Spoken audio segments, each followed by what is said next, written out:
Dead no more. Patient Zero, Chapter 14. Family is stronger than blood. Death, the act of dying, the end of life, the total and permanent cessation of all the vital functions of an organism. What a load of shit. There is no such thing as resting in peace anymore. My mother, my ma, is gone. What happened? Why her? Why not me? What the fuck? Screamed T. What happened? She was just as much a mother to T as she was to me. So even though she was nowhere near the horde, death still found a way to claim her. My mind was torn between the scientist and the loving son within me. Who took care of them? I grimaced. Di stroked M's head. She said she had a headache and didn't want to worry about you, T, and Joshua, and that she was gonna lie down, said M through tears. Nancy and Marie went to check on her. When they didn't come back, I went to check on all three. They attacked me, and I defended myself. I slowly approached M, with my eyes nearly closed and my teeth clenched. I took a deep breath and opened my eyes. M. She was beginning to look at you as a daughter. She loved you with her whole heart, I said. You did what you had to do. I reached out and embraced her as she sobbed. Not Ma! No! Screamed T. Naomi kneeled down near her friend and cradled her head. No more worrying. No more running. No more running. Tears, she said. Tim just stood there, unable to speak and unable to react. Ernesti removed his poncho and draped it over Marie. I'm sorry I couldn't keep my promise, said Ernesti. He slowly stood and looked at the other two bodies, and then looked at me. Will it ever end? He asked. The duality of the situation was unbearable. On the one hand, I was ecstatic that we curbed the horde without incident. But Ma, where do I go for wisdom? Who will pull me back from the brink? What do I do now? Doc, Dad, said Joshua. Ma was a great lady. I know this to be true, because she raised a great man. I reached out and pulled him into the embrace with M and I. I pulled in T and Naomi. I pulled in Tim. After a while, everyone in the plant was in one big group hug. We took the bodies back to the Otters and Son mortuary services.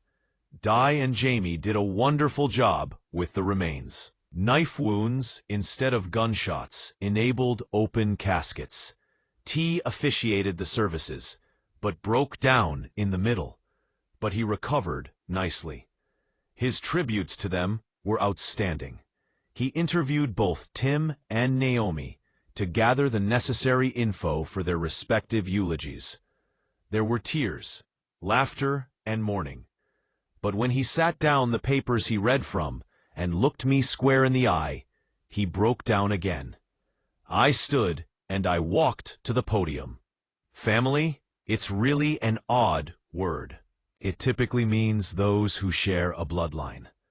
But when I was 6 years old, and a little boy from down the block said, "No, Ms. Williams, he didn't break Mr. Miller's window. It was me. Your son is a good kid, not like me. He's going to make something of himself one day, not like me." When he left, my ma looked at me and said, "He has made something of himself already. He is your brother," I said. When M asked my mother if I was an only child, she said, "No, there's Marvin and T.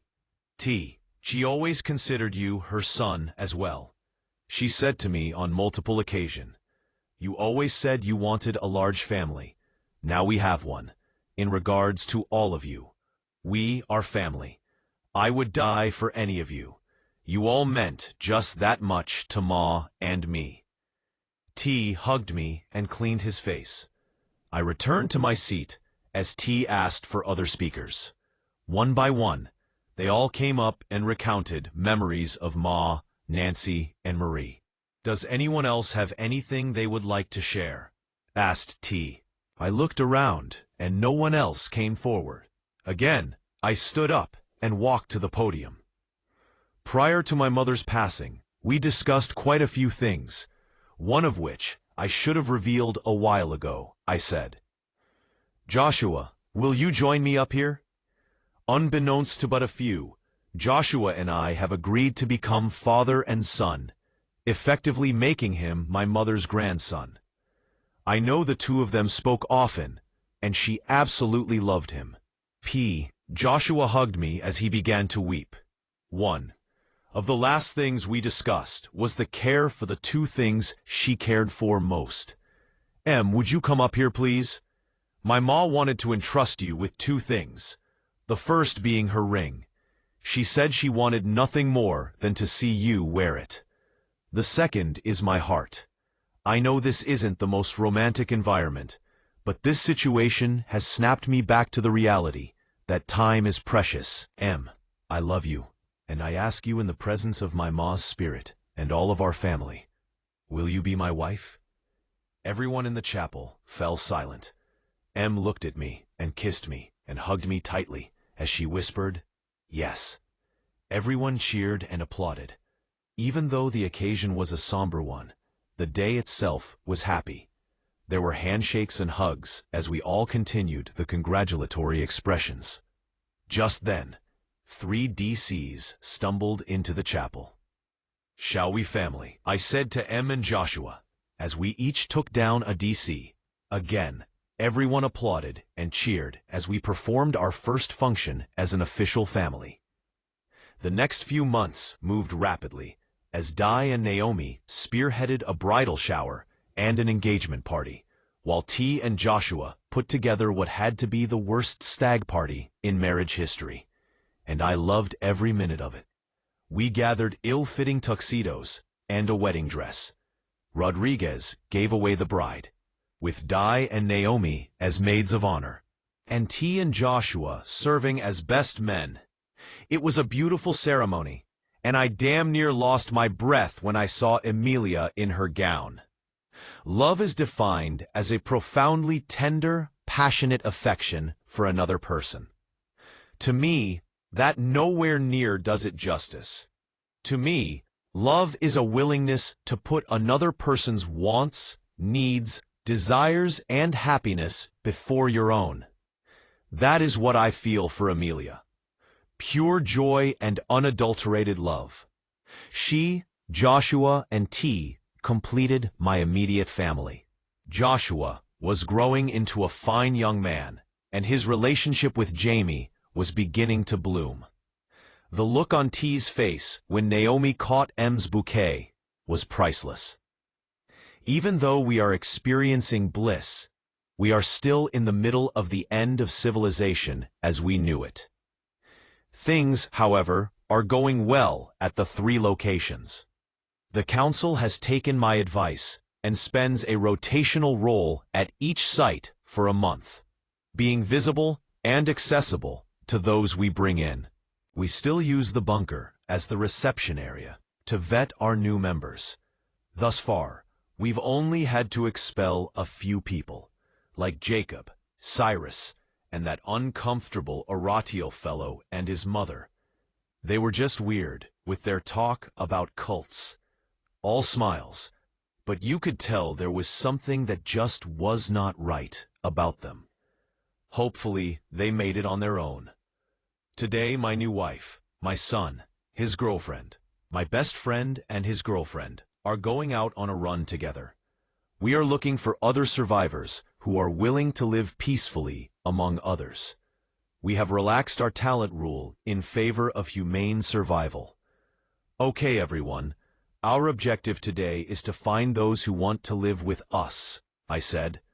I know there are survivors out there that need help, and we're in a position to give it to them.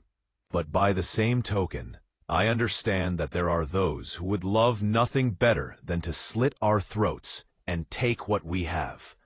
So, what's the drill, Dad? Asked Joshua. I'm still getting used to him calling me Dad. It does my heart proud. Well, son, my hope is to send you and Jamie in first to assess a survivor's intentions, I said. Due to Naomi's proficiency with a sniper rifle, We'll keep her and T at a distance, while M and I will back you up just out of sight. I'll trust your judgment. If you think they are good for our group, you can offer them a safe place. If not, just offer them some supplies. If things get hairy, M and I will engage them with you too, and Naomi and T will provide cover and support. We'll check in with the bunker every hour on the hour with our location. That way, if anything happens, they'll be aware of our situation. Jamie, are you comfortable with your role in today's events? Asked Joshua. I think so, yes, said Jamie.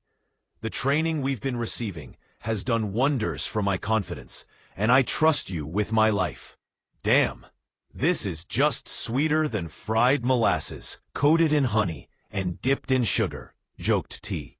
Young love, ain't it the greatest? Jamie and Joshua blushed. I have to admit, this was the furthest a group outside of the Raiders has gone from our little triangle.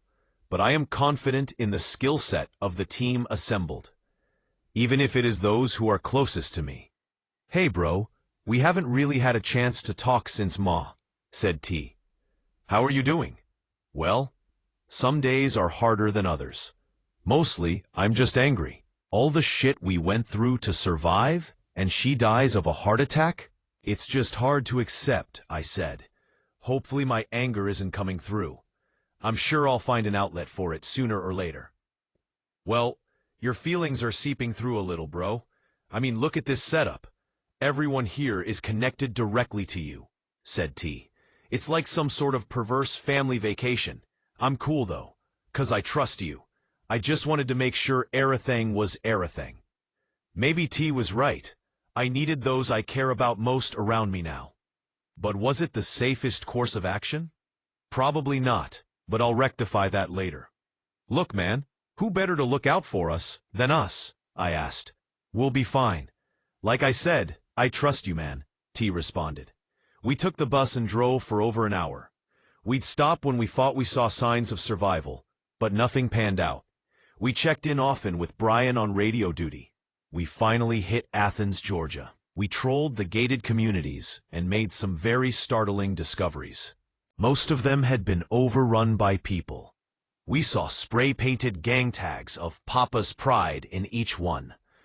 There were plenty of spent shells and not many DCs, which lead me to believe that there was plenty of back and forth gunfire. We needed to get out of here quickly. We turned to leave this God-forsaken place when we saw it. Was it a ghost coming back to haunt us for making the call? Whatever it was, I couldn't believe I was seeing it, here, now. This made absolutely no scientific sense. Then it spoke. Well, well, well, if it isn't the high and mighty doctor himself. Fellas, this is the prick I was telling you all about. Well, looky here. He brought his pet asshole, T, as well, and some female entertainment for us. How will I ever thank you? Said a familiar voice. You fuckers left me to die all on my own, but it looks like you're the ones that are alone now. Cyrus, T and I said simultaneously.